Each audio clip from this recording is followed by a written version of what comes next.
right where they left off in 2017. Matt Ryan discussed his team's offensive woes last night. So when you get your chances against a good defense like that, you've got to capitalize on your opportunities. So disappointed. I thought we battled. We fought like crazy. We knew it was going to be a tough game coming in here. It was going to be in a 60-minute game. It was that way. But it's disappointing to not leave here with a win. Well, I'd say the psychological challenge is we got a very resilient group, all right, a really tough group of guys. So we put a good bit of work in, and we'll continue to do that. I would expect this group, like I said in there, we'll get our ass off the mat and go back to work. We've got work to do. We'll go back in and clean those up tomorrow. But by no means is our psyche adjusted from one game. You know what, Bart? Dan Quinn talks about the work they have to do. I thought the assumption was that they've been doing that red zone work all, off season long after the way they played last year in the red zone. How worried should Matt Ryan and the Falcons be about their offense after what you saw? Well, that was their Achilles heel, and you can't trade and get to the red zone, do all the work, and then not finish the job. And I think you have to get more creative. I saw on some of those replays that they had the zero slant at the top, but Matt Ryan was looking to the bottom at all the time. You got to be creative. And I think about some of the best red zone offense that I've seen in recent history, and they all include Aaron Rodgers. And what he does is he does quick screens in the red zone. Traditionally, even before Aaron Rodgers got there, even with Brett Favre, they were tremendously great screen team, draw team, because defense is going to be aggressive, so their eyes aren't always right. I would like to see them be a little bit more creative and trying ways to get the ball to Julio. And when everybody knows that Julio's a great fade receiver, you have to develop the back shoulder fade. I didn't see them attempt one back shoulder fade. Aaron Rodgers, again, remember, the year they won the Super Bowl, back shoulder fade, you can't defend it because you can't be right. And I just think that they need to hone in on that and get more creative. And I blame it on the coordinator. Listen, Sark was terrible at this last year. And they said all off season's what they're focused on. It wasn't just because their season ended from a 1st and goal from the 9, but it was the reason they were playing in the reason they were a wild card team last year was because of lack of red zone execution. The reason they didn't get home playoff game, it was they were the same personnel as the team that set all the records in 2016. Yep. The difference was the coordinator, how well they did on 3rd down, and most notably how well they did in the red zone. And what is so maddening to me about how they started last night, that first possession in the red zone, you got it. I know every team in the league. What does every team in the league say? We're going to be physical. We're going to be big. We're going to be physical. We're going to be strong. But you're not. And so you cannot go jumbo 3 consecutive plays against the Eagles when you're the Falcons. That gives them a schematic edge. And you're going to say, okay, 1st down on our first drive in the red zone, run at Devontae Freeman, fine. 2nd down, run Devontae Freeman into a goal line front. 3rd down, we're going to be tricky. We're going to throw a pass to Devontae Freeman with Julio Jones not on the field. He wasn't on the field all 4 of those plays. 4th down, we're going to try to spread Devontae Freeman out and have him be, faster than the Eagles defense. Next drive in the red zone, at least they had Julio on the field, but they don't throw it to him one time.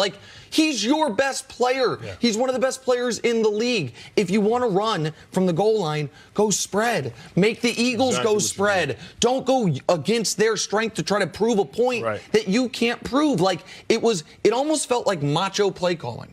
I'm going to show you we can do this, but you can't do it. Well, he was trying to help his team prove something to themselves. You've been preaching it all off season. That's how your season ended, because you couldn't punch it in a goal-to-goal situation in the divisional round. So when you had that opportunity present itself early in the game, it was an opportunity for Dan Quinn to reinforce the messaging that he had been giving to these guys the entire offseason. But the only problem with that, Nick and Bart, is that those guys aren't who they thought they were. Right. Those aren't those guys. Do you look at the Philadelphia Eagles defensive front?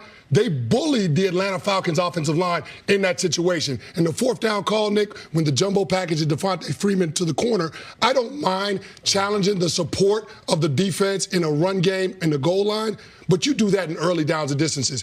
On a 4th down situation, why not try to spread them out, try to run some pick plays? You saw the Eagles running pick plays. Zach Ertz got a penalty last night trying to convert on a pick play. He was picking Grady Jarrett. Exactly, which didn't make a whole lot of sense. But listen, if you're trying to do that, I can understand understand that. That makes sense as opposed to what you've been doing, what you did in the divisional round, and what you did all last night in the red zone. You have to understand your personnel. When they have big physical guys, what you want to do is you want to wham, trap them, and use their strength against them. You know, you saw them get the touchdown. Who was that? Coleman up the middle for the only touchdown that they had. It was a trap play, and that's what you want to do. You want to cut them on the backside, get them to move in one direction. They're big guys who can't change direction, so you want to use their strengths against them. You have to understand your personnel. And they thought that they can be the big bad bullies, but that's not how you do it. It's more than one way to skin the cat. Spread them out. You still can run all the power runs that you have. You can get that schematically by getting different personnel by spreading them out. Then they have to match, and depending on who they bring in, that determines the play call. So is it all play calling or is it all execution?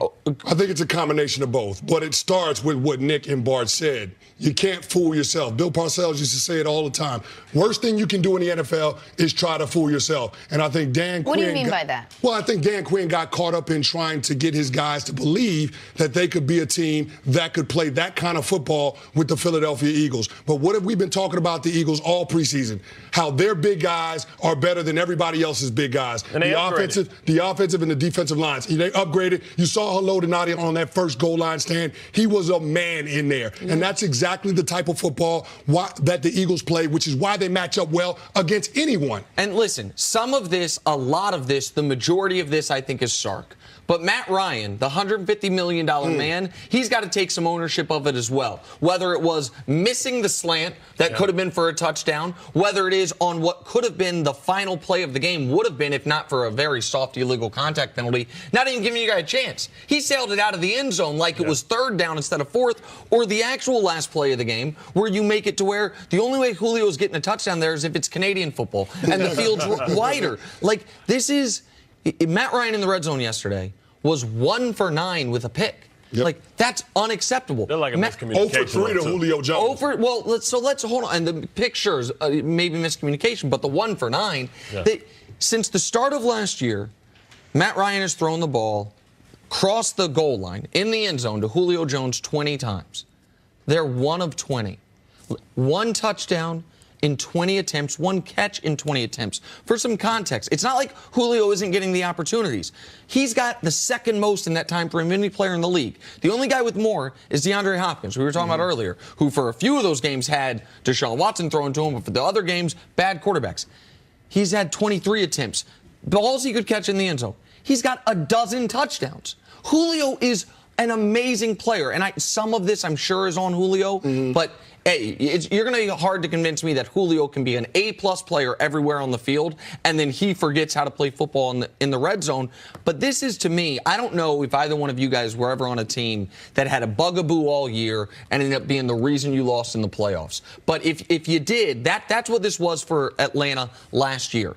To have the season start and them lose against the team that knocked them out for the exact same reasons, that's the worst type of loss. To me, this was a worse loss for Atlanta than 31-3. 31-3, listen, they had the emotion, we just weren't ready, we'll be better. But now if you're being honest with yourself, you're like, man, over a big sample size of games, we can't figure this out. That's concerning. Meanwhile, Nick Foles is like tiptoeing out. He's like, I gotta win. I just and want I to see you guys got $500,000 in my pocket. Right? $500,000 bonus. Bart, stick around. Coming up is James Conner, the new Le'Veon Bell. That's next. Oh, sure. This is First Things Why First. not? A star is born every year. Absolutely.